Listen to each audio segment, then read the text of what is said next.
Vous écoutez toujours 450 décibels sur le CSM 89.3 FM. Avant de vous présenter les invités, aujourd'hui, je voulais prendre un moment pour souligner que l'émission est possible grâce à l'équipe du pôle régional d'économie sociale de Laval. Comment je pourrais vous dire? On a souvent tendance à voir les résultats d'un projet. Si je donne un exemple de l'école fait du bruit, ben présentement, on voit les phases de réalisation. Mais on comprend jamais c'est quoi le behind the scenes, si je pourrais dire en anglicisme, le comprendre l'arrière de la scène, comprendre comment ça se construit.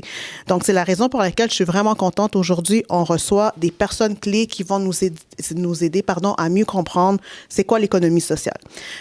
Ma première invitée est à ma, attendez, gauche, gauche, attendez, ouais, gauche, ma gauche, Louise Audet, elle est directrice générale du pôle régional d'économie sociale de Laval. Puis il y a sur le nom du Pretzel, c'est ça, oui.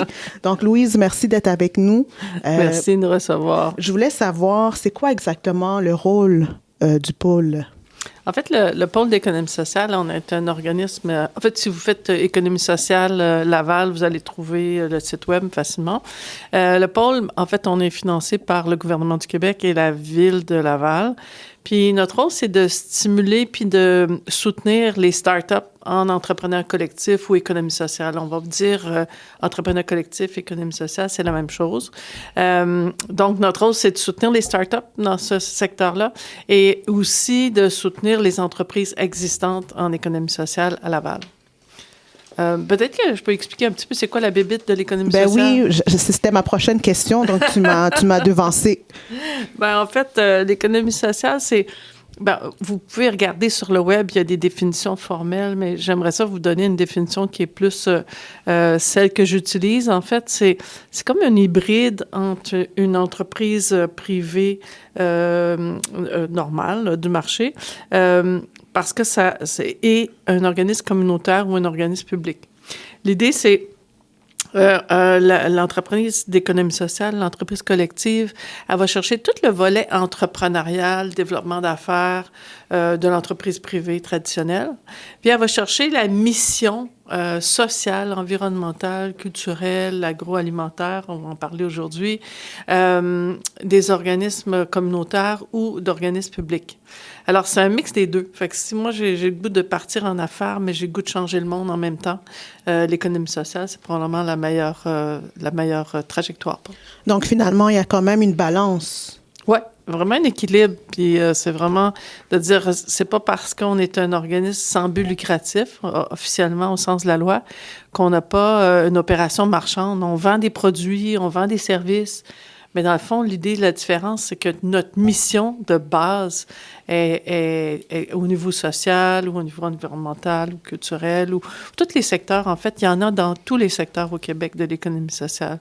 Des exemples évidents sont Renaissance, par exemple. C'est une entreprise d'économie sociale qui vend beaucoup de biens et services, mais qui a une mission sociale d'intégrer des personnes éloignées du marché du travail. Puis aussi de faire en sorte qu'il y a du réemploi pour les vêtements puis pour le textile. Ici, à Laval, aussi, il y a Cosmodome, il y a Commotion, je prends des entreprises, Rachel va nous parler tout à l'heure, qui est de la culture. Mais il y a aussi une entreprise qui est une clinique de dentisterie, Sourire solidaire, pour les enfants qui ont des troubles de comportement, des TDAH. Alors, c'est une dentisterie qui est spécialisée pour elle, mais qui offre aussi des services au commun des mortels qui veut aller chez le dentiste, mais dans laquelle les profits vont être utilisés pour faire en sorte qu'on offre plus de services à ces gens qui n'ont pas les moyens de la dentisterie. Fait que c'est juste une couple d'exemples, mais il y en a des milliers. Moi, ça me passionne parce que je suis vraiment un côté projet entrepreneurial, mais j'ai aussi la mission sociale. J'ai le goût de faire quelque chose qui change le monde, qui est positif. Puis je pense que l'économie sociale, c'est vraiment un beau véhicule pour ça. Fait que si je comprends bien, j'essaie de comprendre, c'est vraiment un peu de... Pas de tout, mais c'est un peu de tout, dans le sens que... En fait, l'idée, c'est que c'est une entreprise. Mm-hmm. Donc, si je décide que je veux partir une entreprise d'économie sociale, par exemple, il faut que j'aie une passion. On va en parler tantôt. On a des invités qui ont des passions, qui ont des expertises. j'ai une passion, puis je veux développer une entreprise au même titre qu'une entreprise ordinaire. Par contre, ce que je voudrais, c'est qu'elle ait essentiellement une mission sociale. OK. Je vais avoir un conseil d'administration qui va m'accompagner dans ce projet-là. Fait que c'est vraiment... souvent, on regarde les gens, on les rencontre quand on est au start-up pour voir c'est quoi ta passion, c'est quoi le projet qui te tient à cœur actuellement, puis c'est quoi que tu as le goût de développer, puis comment est-ce que l'économie sociale peut être un bon véhicule pour toi. OK, là je commence, ça commence à... Tu veux partir une entreprise, Ben, j'aimerais ça, mais C'est bon. on dirait que je comprends mieux comment je peux me diriger vers justement le pôle. Culture Laval, Rachel, sans regret, tu es directrice générale. Absolument. Bonjour, merci de me recevoir. Ça me fait vraiment plaisir. Oui, donc, Culture Laval est un peu l'équivalent du pôle d'économie sociale, je peux dire, mais évidemment au niveau de la culture. Donc, on est un conseil régional de la culture. On est en réseau, là, il y en a partout au Québec. Je salue mes collègues de toutes les régions. Et puis, dans le fond, la mission là, de Culture Laval est vraiment de miser ou d'aider là, les artistes, les entrepreneurs artistes à améliorer leurs conditions socio-économiques, mais aussi au niveau des organismes culturels qui sont sur le territoire lavallois. Et nous, on veille aussi à mettre en place là, les conditions pour favoriser le développement culturel de toute la région au profit des citoyens, des citoyennes et du développement durable. Donc, par rapport à la culture, est-ce qu'il y a des organismes que tu peux nous nommer, avec qui tu fais partenariat, que tu es partenaire, là? Absolument. Dans le fond, nous, il y a des organismes qui sont membres chez nous, donc on leur offre des services. Vous savez, la culture a choisi l'économie sociale depuis très, très longtemps. C'est un modèle qui est vraiment adopté par le milieu culturel, par les gens qui ont envie de faire une différence. On choisit la culture par passion, bien entendu. Depuis tantôt, on en parle, mais aussi parce qu'on a envie d'avoir un impact. Donc, auprès des gens, la culture, c'est des humains qui parlent d'humains pour des humains. Donc, on est vraiment à vouloir susciter des émotions, à changer la vie, à améliorer la cohésion sociale. Et donc, les organismes là, qui sont membres chez nous ont tous cette envie-là, cette mission-là, vraiment là, d'avoir un impact social est au cœur de leur développement. Louise en parlait, donc il y a le Cosmodome, le Musée de la Santé Armand-Frappier, il y a des organismes de diffusion, la Centrale des artistes, il y en a qui sont installés sur le territoire depuis très longtemps, donc 40 ans, l'Orchestre symphonique de Laval. Donc, ce sont tous là, des organismes sans but lucratif qui ont une vocation marchande, donc qui veulent rendre disponibles des services ou des produits culturels, mais dans le souci là, de faire finalement grandir une communauté autour d'eux. Vraiment intéressant. Vraiment, merci. Yann Berdouche, tu es directeur général de la ferme Jeunes au travail. C'est quoi la mission, en fait, de la ferme? Merci de me recevoir. La ferme, sa mission, c'est d'accompagner et d'accueillir des jeunes de 16 à 35 ans dans un programme de réinsertion, soit en agriculture, soit en cuisine sociale, soit en ébénisterie sociale. Donc, on accompagne ces jeunes avec une équipe d'intervention et des formateurs sur le terrain pour qu'ils puissent retrouver progressivement une place dans la société. Puis, par rapport à l'économie sociale, est-ce que tu as un exemple concret de, je sais pas moi, un jeune qui vient justement à la ferme puis qui veut avoir un projet X? Est-ce que c'est faisable? Comment ça fonctionne? Ben, alors nous on sert de tremplin pour qu'ils puissent aller ensuite dans le milieu du travail, que ce soit en économie sociale ou n'importe où. Je pense que là où nous on s'inscrit dans l'économie sociale, c'est par exemple avec notre service traiteur social, où on fournit pour des institutions des services traiteurs quand ils ont des réunions, quand ils ont des congrès, etc. Donc les jeunes y participent. Les jeunes vont être au service, c'est eux qui vont cuisiner les plats que l'on va amener. Donc ils font partie du socle de l'économie sociale à la ferme, qui est d'ailleurs, pour la ferme, fait partie d'une économie sociale, solidaire et communautaire. Il y a différents, je pense qu'on en a parlé, il y a 1000 exemples d'économie sociale. Nous, on s'inscrit vraiment dans le volet le plus communautaire de l'économie sociale. Et Anaïs Boutin, tu es directrice générale du Centre Éconature et tu gères aussi le parc de la rivière des Mille. Comment on peut fusionner l'environnement et l'économie sociale? Comment ça... J'adore faire ce mouvement-là à la radio, mais comment ça... Ça se pas projet. En tout cas, tu comprends. Absolument. C'est un maillage qui est fort intéressant. Notre organisme a comme mission de protéger la rivière des Mille-Îles, de la rendre accessible. Donc, ça peut être par des activités de plein air qu'on vient louer une embarcation. Ça peut être lors de la visite de notre musée, qui est une institution muséale reconnue, donc un musée scientifique avec une exposition, donc qui relève un peu plus de la culture. On a maintenant un lieu d'exposition temporaire. On loue des salles corporatives, on a un café. Donc, on offre plein de services, des activités guidées, 40 jours, ainsi de suite. Et donc, pour le commun des mortels, n'importe qui vient consommer une activité, que ce soit prendre un café, louer une embarcation, participer à une activité, bien, ces fonds-là que l'on récupère sont réinvestis pour protéger la rivière et la rendre accessible à nouveau.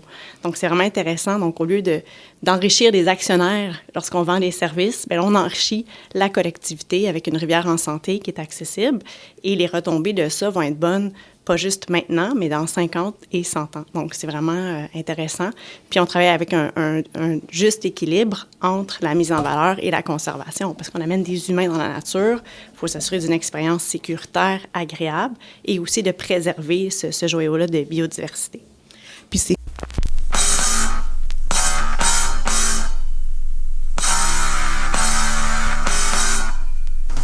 toujours au 450 décibels au CSM 89.3 FM. Avant de débuter cette deuxième partie, je voulais prendre un moment pour remercier Top Deck Héros et leur immense magasin de Laval qui vous attend au 29 boulevard Curie-Labelle à Laval-Sainte-Rose, bien sûr, juste avant le pont Mérius-Dufresne. Donc, ils sont ouverts 7 jours sur 7.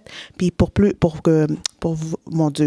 d'informations, vous pouvez leur donner un coup de fil au 450-628-0027. Je suis toujours avec mes invités, Louise Audet, directrice générale du pôle régional économique de Laval. J'ai bien dit le nom. Louise, en fait, je vais commencer avec toi. Qu'est-ce qui t'a donné passion de vouloir travailler dans tout le sphère, le monde du pôle économique social? En fait, je pense que ce qui me passionne dans l'économie sociale, c'est de dire, c'est assez clair que quand je travaille ou quand je soutiens l'émergence de start-up en économie sociale, je m'en vais dans la bonne direction par rapport à l'avenir qu'on souhaite pour notre monde. Donc, c'est vraiment de dire, on est sûr qu'on a des entreprises là qui ont vraiment une mission environnementale, sociale ou développement durable de façon générale, culturelle. Puis, en fait, pour moi, c'est motivant parce que c'est en même temps, ce sont des entreprises. Tu sais, moi, je regarde ici, ce qui m'impressionne, Anaïs, toi, ta formation, c'est biologiste, en fait. Alors, peut-être tu peux nous en parler de qu'est-ce qui t'a amené de biologiste à entreprise d'économie sociale? Avec plaisir. J'ai fait un bac en biologie, en aménagement de la faune, une maîtrise en écologie moléculaire conservation. Oh. Puis après ça, j'ai été contractuelle pour le gouvernement dans l'élaboration de plans de rétablissement. Je travaille avec les Premières Nations, avec la communauté Abénaki de Danak. J'ai fondé mon entreprise de consultation, donc j'avais peut-être la fibre entrepreneuriale. Puis après, je suis allée m'expatrier dans un laboratoire fédéral à Ottawa, sans fenêtre. Donc, juste pour vous dire. Et ce qui est arrivé, c'est que j'ai vu une offre d'emploi pour le parc de la rivière des Mille-Îles. C'était en 2008. Donc, j'ai eu un coup de cœur pour la mission. En fait, c'était vraiment, il y avait une diversité de tâches, il y avait vraiment la beauté du territoire qui m'interpellait, moi, comme biologiste, la biodiversité qu'on y trouve, qui est vraiment unique au Québec, qu'on n'y pense pas, on est en pleine zone urbanisée. Puis quand j'ai vu ça, j'ai fait « Oh mon Dieu, j'ai pas sauté dans l'économie sociale, j'ai sauté dans une mission qui m'a interpellée et j'y suis depuis 17 ans. Donc, je suis vraiment épanouie dans ce milieu de travail-là. Et j'ai repris la direction générale parce que, justement, la mission, l'équipe, j'avais vraiment l'impression de faire une différence, puis que collectivement, toute l'équipe est mobilisée pour ce même objectif-là, de protéger la rivière, sa biodiversité. Puis la récompense, c'est de voir des gens se mettre sur l'eau, puis de revenir avec le sourire en disant hey, « c'est magnifique, j'ai vu des tortues », et ainsi de suite. Mm-hmm. Donc, la biologiste en moi, finalement, avait peut-être la fibre de l'économie sociale sans le savoir. Et je vous dirais que dorénavant, je veux juste faire l'économie sociale. C'est génial, c'est drôle parce que, juste à partir, tu as combien d'employés chez vous? En 2025, on était 106, donc 71 employés saisonniers, donc vraiment une grosse équipe l'été, et 35 employés employés réguliers là, de vraiment divers domaines, très, très variés. Parce que je te demanderai pas ton salaire, mais souvent les gens pensent qu'on est en économie sociale, puis on est une économie de pauvres, puis on a de petits organismes, mais c'est pas le cas avec chez vous, avec 105 employés. Alors, mais peut-être, ce qui m'intéresse, en fait, c'est les passions, Yann, parce que tu parles du volet économie sociale avec les jeunes et l'insertion, mais le volet de la ferme, tu sais, moi j'ai déjà visité votre ferme, mais peut-être tu peux nous en parler, puis ta passion pour l'agriculture. Ben, oui, moi j'ai un parcours un peu atypique, parce que j'ai commencé par de la pub et du marketing. Pendant plus de 15 ans. Puis après, avant de faire un burn-out, j'ai décidé d'arrêter. Après une énième expérience qui n'avait pas fonctionné dans une agence. Après quelques formations et après quelques années, j'ai décidé de monter une ferme à Oka. Qui était à but lucratif, mais à vocation sociale, parce qu'on faisait des paniers solidaires. Donc certaines personnes payaient 200% du prix d'un panier pour que d'autres personnes ne payent quasiment rien de leur panier.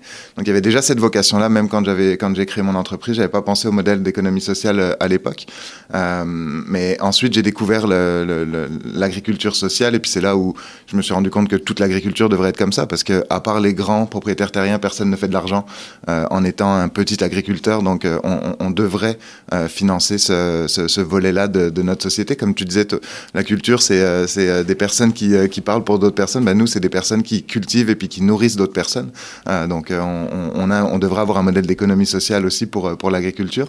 Nous, à la ferme, on a presque 3 hectares de terre en culture biologique qui accueillent des participants qui viennent apprendre un métier, qui ressortent avec un CFMS. Donc, en plus de ce qu'ils apprennent sur le terrain, ils ont une formation. Un CFMS, c'est un certificat de métier semi-spécialisé avec la commission scolaire de Laval. Donc, ils ressortent avec un diplôme passerelle pour aller faire d'autres études par la suite. C'est génial, ça, c'est comme vraiment intéressant. Moi, j'étais impressionnée quand j'ai vu la ferme chez vous. Puis on entend tellement de jeunes qui veulent faire de l'agriculture urbaine, mais ici, on est à Laval avec 33% du territoire agricole. L'économie sociale peut vraiment jouer un rôle important. Alors, peut-être, Rachel, parler de ta passion, toi. Ben oui, moi aussi. Dans le fond, j'ai un peu un parcours similaire au vôtre.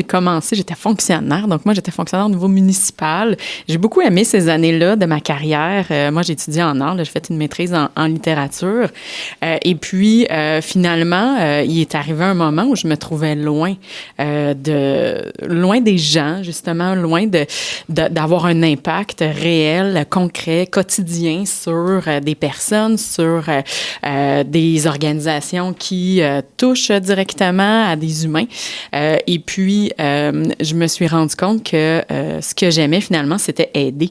Donc, quand le poste est arrivé là, à Culture Laval, ça faisait beaucoup de sens pour moi. Je suis une Lavalloise d'origine. Et puis, je me suis dit, ben comment pouvoir mettre à profit cette passion-là, d'encourager les gens, d'aider les gens à réaliser leur propre mission, leur propre passion.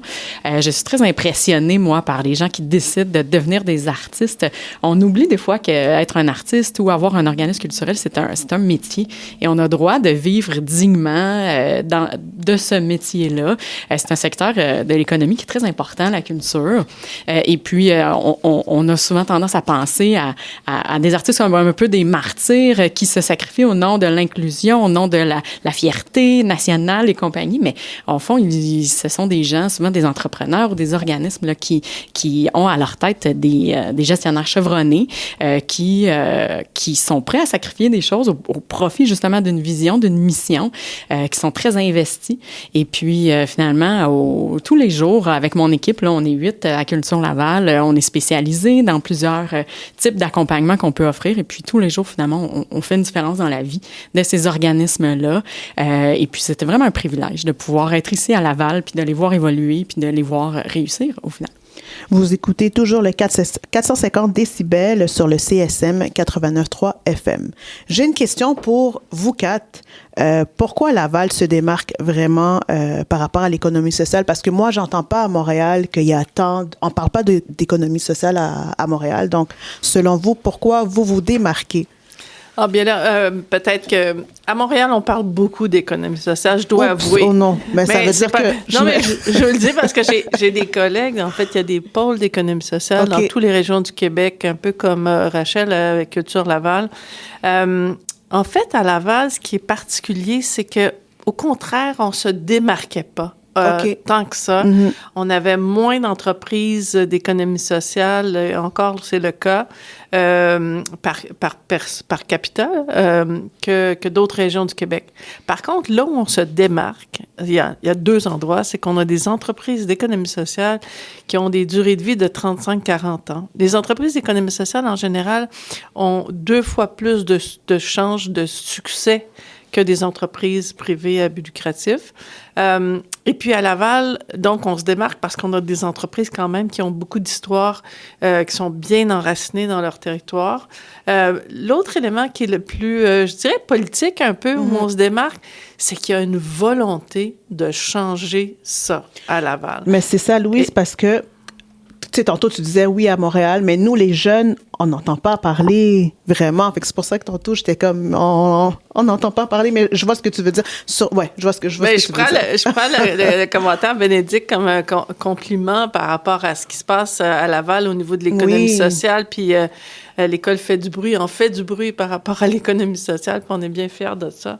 Mais je dirais vraiment, puis je fais un salut à nos élus, à nos fonctionnaires, à tout l'écosystème qui veut vraiment faire une différence à Laval.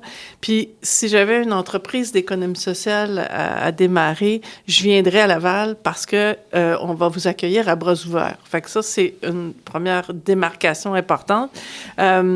Puis, la deuxième, c'est que, dans le fond, il y a un besoin. Il y a beaucoup de collectivités à Laval qui ont des enjeux. Et puis, on cherche des promoteurs, des porteurs de projets qui pourraient changer la donne dans ces collectivités-là. Que ce soit un café coop, que ce soit... même, il y a des bars coop où il y a de la culture qui se passe là. Il y a toutes sortes de choses qui peuvent se faire en économie sociale puis qui pourraient vraiment changer le territoire lavallois. Mais comme tu dis, vous cherchez. Mais comment on fait? Est-ce qu'on doit aller sur le site Internet? Est-ce qu'il y a des rencontres?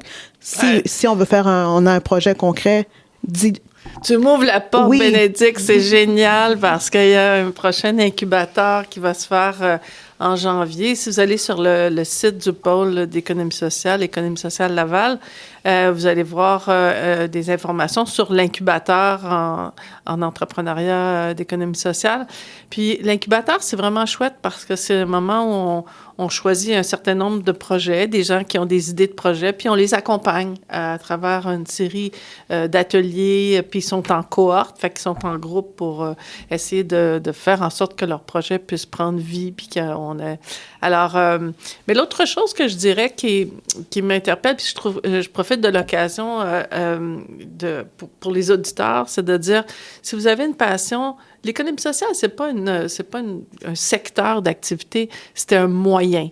C'est un moyen pour faire quelque chose qui me passionne ou dans lequel je pense que je peux réussir. Alors, ça, dans tous les domaines, il y a des entreprises d'économie sociale. En foresterie, on entend dans les nouvelles actuellement parce que c'est difficile pour eux, mais quand même, il y en a dans tous les secteurs. Puis moi, ce que je souhaite, vraiment, comme personne presque du troisième âge, c'est que je souhaite qu'il y ait beaucoup, beaucoup de jeunes qui découvrent ce modèle-là puis qui puissent embrasser cette nouvelle façon de faire des affaires dans nos milieux. Puis j'adore parce que tu as dit le mot-clé, tu as dit « moyen ». Donc, moi, au début de l'émission, je disais c'est un nom inconnu, c'est un nom qui fait peur, mais on dirait que là, tu m'as comme apaisé, puis tu m'as dit « Ah, ben c'est un moyen, donc je peux créer quelque chose par rapport à ça. » Fait que je trouve ça... Merci, tu as débloqué quelque chose. Bon, j'espère qu'il y a plein de monde qui vont saisir l'occasion de dire c'est quoi ma passion, c'est quoi j'ai le goût de faire, puis comment l'économie sociale peut juste être un bon moyen pour eux. Je ne sais pas si vous voulez rajouter quelque chose par rapport... Oui, Oui, moi j'aimerais rebondir par rapport à ce que Louise disait, par rapport à l'aide qu'on peut avoir par rapport à la ville. C'est la ville de Laval est la première grande ville québécoise à avoir une politique d'économie sociale écrite et rédigée, avec un plan d'action qui est en train de se construire, donc c'est une grande avancée. Puis je pense ce qui fait la force de Laval et des organismes lavallois, c'est le maillage. C'est qu'on travaille tous ensemble, on essaie de développer des projets ensemble. Puis je pense que c'est très important pour nous de garder l'économie sociale dans l'économie sociale parfois. C'est de dire, si un service traiteur, je fais appel à la ferme Jeune au Travail plutôt qu'un service traiteur privé pour encourager l'économie sociale. Nous, on fait des partenariats avec Canopé qui travaille en foresterie.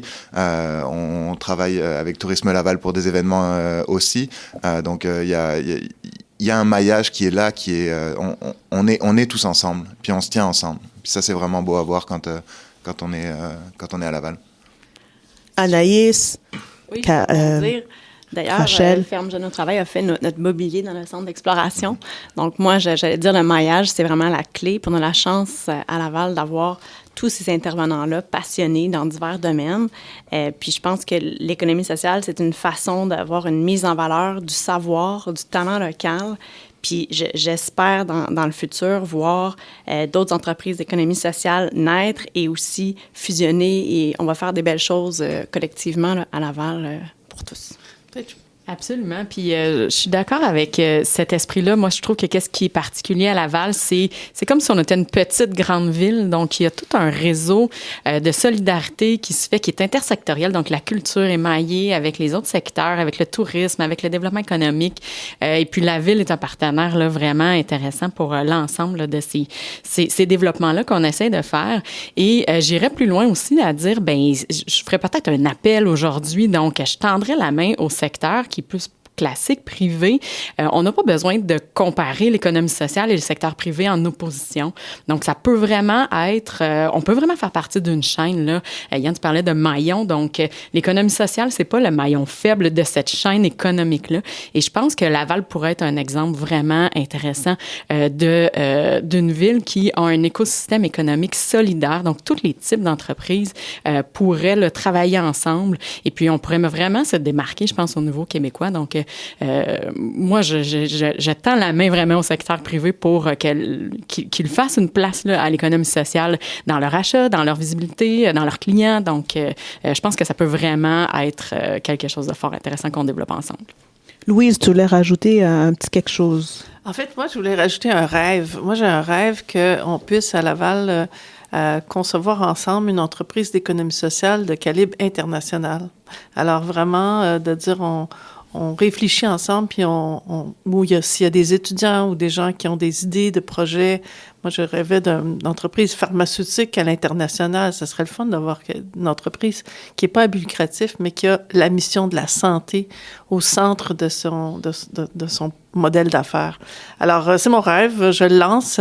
Puis, toutes les gens qui sont intéressés, qui ont des passions, qui ont des idées, qui aimeraient explorer, je les invite à s'inscrire pour l'incubateur et prendre contact avec nous ou avec Rachel si c'est de la culture. Puis c'est de l'environnement possiblement avec chez vous. Et au niveau de l'agriculture, c'est sûr que vous êtes les maîtres, Yann, par rapport à l'agriculture à Laval au niveau de l'économie sociale. Je pense qu'on est plusieurs à s'entraider là-dedans. On fait partie d'une chaîne. Je vais juste rajouter par rapport à intégrer les entreprises plus classiques. Avec la ferme, on a une table de concertation en collaboration avec la commission scolaire, pour aller rencontrer les entreprises et leur dire ce que c'est, ce qu'on fait, puisque ça implique de prendre un jeune, ensuite prendre un participant qui est passé par la ferme et puis l'avoir dans son entreprise, de dire je fais pas juste avoir quelqu'un qui a été dans un organisme de réinsertion avant, c'est plus qu'est-ce que cette personne-là va m'apporter aussi. Donc cette bidirectionnalité est vraiment importante dans nos secteurs.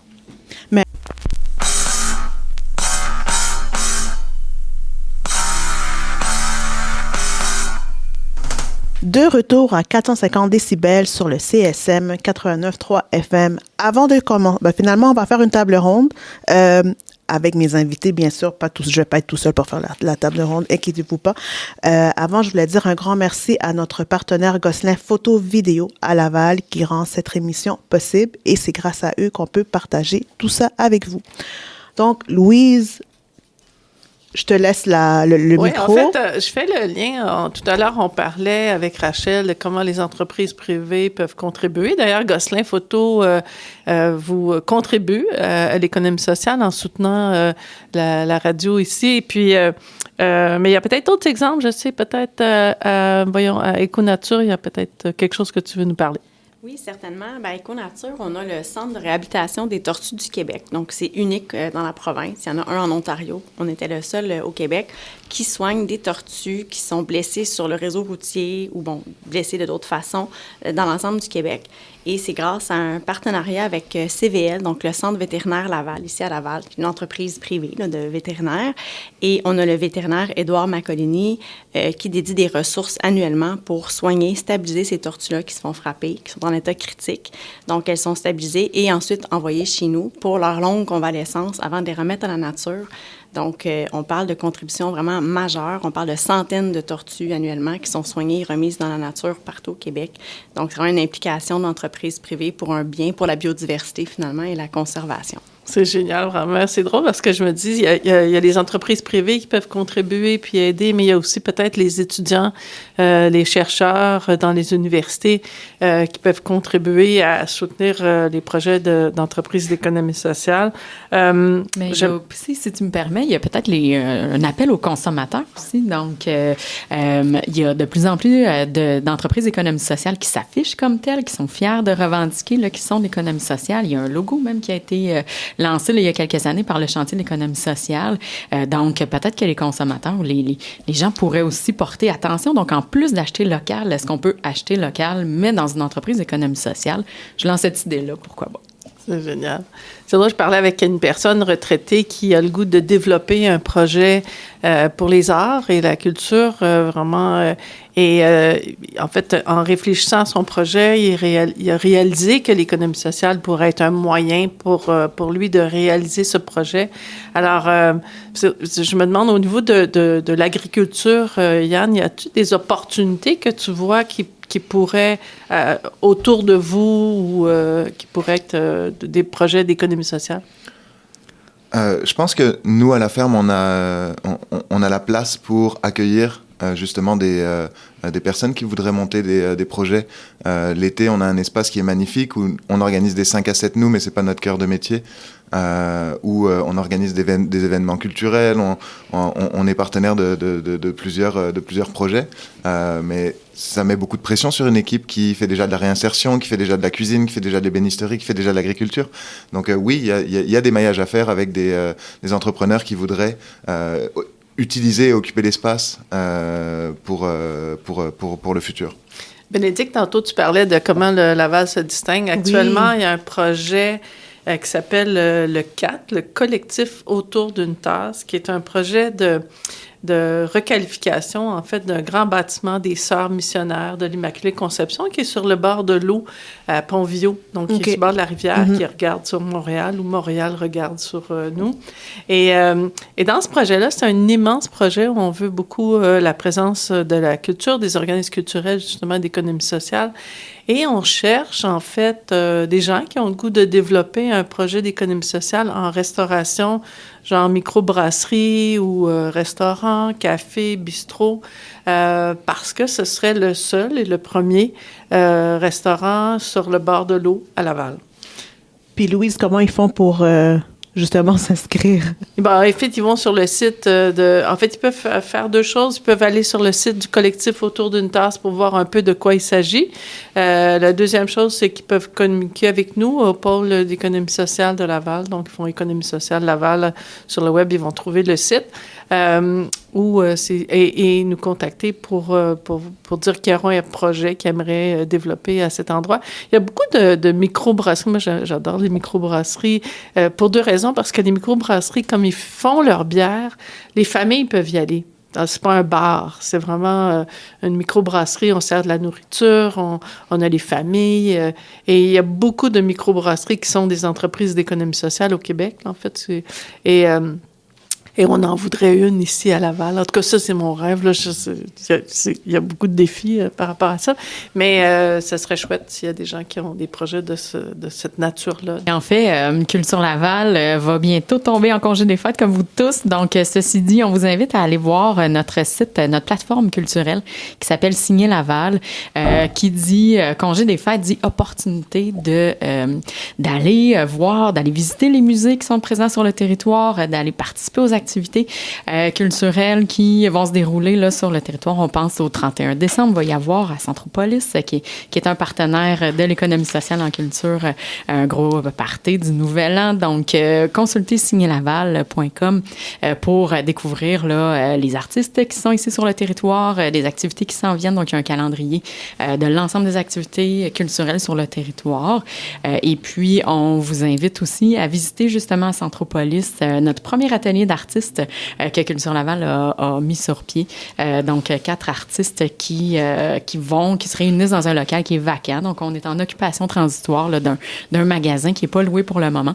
Et puis, ils se réunissent, ils créent dans ce local-là. Il va y avoir des activités de médiation. Donc, vous pouvez tout voir ça aussi là, sur le site de Signer Laval. Là.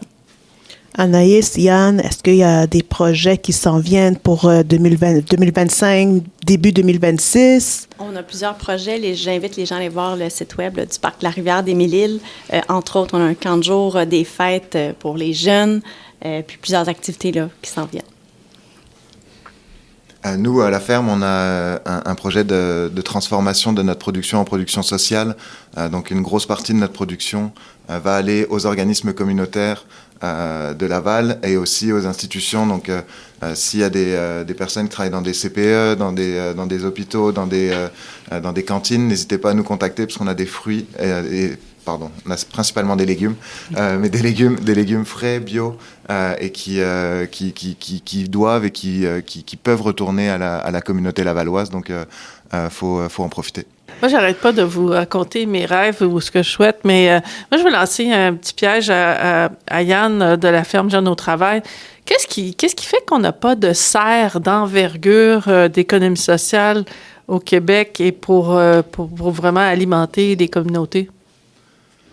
D'après moi, c'est les coûts qui sont liés à ces infrastructures-là et aux coûts pour les chauffer, etc. Parce qu'on reste dans un milieu nordique, donc la culture en serre coûte énormément. Mais je pense que ça serait une belle idée d'avoir une serre en économie sociale. Et puis je vais prêcher pour ma paroisse. Il faut qu'elle lutte contre l'exclusion, qu'elle réduise la stigmatisation et puis qu'elle soutienne les milieux de vie comme on essaye de faire à la ferme pour les jeunes, parce que cet espace qu'on crée en agriculture, il est là il est aussi une sorte de prétexte pour que des humains et des citoyens participent à travers leur travail à une action citoyenne. Oui, absolument. Puis, en fait, ce que je vois, c'est que si une serre peut exister dans l'entreprise privée, elle peut exister dans l'économie sociale avec... l'idée, c'est que j'invite les gens, les partenaires ou les gens qui sont intéressés à soutenir un projet d'envergure comme ça, de pouvoir se pointer à vous pour lancer ce projet. Avec plaisir. Une dernière petite question, j'espère que j'aurai le temps pour Anaïs et Yann. Avec tout le changement climatique, les enjeux, les aliments transformés, qu'est-ce que vous allez faire dans le sens, est-ce que vous allez changer le plan d'action avec tout ce qui arrive ou... Bien, en fait, on est déjà aux aguets de tout ça. On a adapté plusieurs de nos pratiques, que ce soit la location d'embarcation, le suivi de la qualité de l'eau, le suivi de la qualité de l'air, pour s'adapter, parce qu'on n'y échappera pas. Donc, il faut être plus résilient face à tout ça. On fait des projets de restauration aussi de milieux naturels dans ce contexte-là. Donc, toutes nos actions sont pensées en fonction d'être durables et d'être bénéfiques là, pour l'environnement puis pour la communauté. Puis Yann? C'est un peu la même chose pour nous. On fait plus d'agroécologie que de culture classique, donc on utilise toutes les techniques plus ancestrales qui permettaient d'avoir des ressources naturelles utilisées comme la paille, comme du copeau pour qu'on puisse lutter. Puis on fait aussi beaucoup plus de culture sous tunnel pour que les grandes pluies viennent pas faire une érosion complète de la terre. Donc oui, un peu comme disait Anaïs, on prend des mesures pour que notre impact soit le plus minime sur l'environnement et puis que les changements climatiques soient les plus minimes sur notre pratique d'agriculture.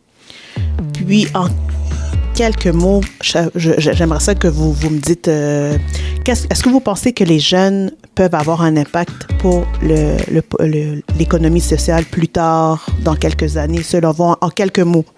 En fait, c'est les jeunes, quand ils viennent vers nous, ils ont des projets, ils ont des visions complètement différentes de ce qu'ils veulent faire à l'avenir. Ils veulent faire des choses qui sont soutenables, qui sont dans le développement durable, qui ralentissent notre vitesse vers le mur. Alors, c'est le moyen de l'économie sociale et pour eux, vraiment une solution intéressante. Alors, moi, je dis c'est les jeunes qui vont nous pousser à avoir plus d'entreprises d'économie sociale. Même chose en culture, je dirais. Donc, il y a plusieurs formes d'art là, qui sont de facto, là, doivent être faites ensemble, le théâtre, tout ça. Et puis les arts qui sont un peu plus solitaires, souvent les auteurs, admettons, ont tendance à se regrouper justement pour casser la solitude.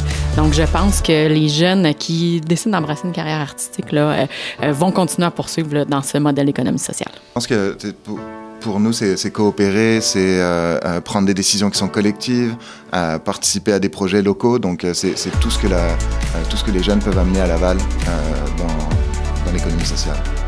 Absolument. J'ai pas grand-chose à rajouter à part que les jeunes sont bienvenus à venir contribuer à nos missions respectives, à s'impliquer, à faire preuve de curiosité, à s'informer. Puis de là va germer des nouveaux projets, c'est certain.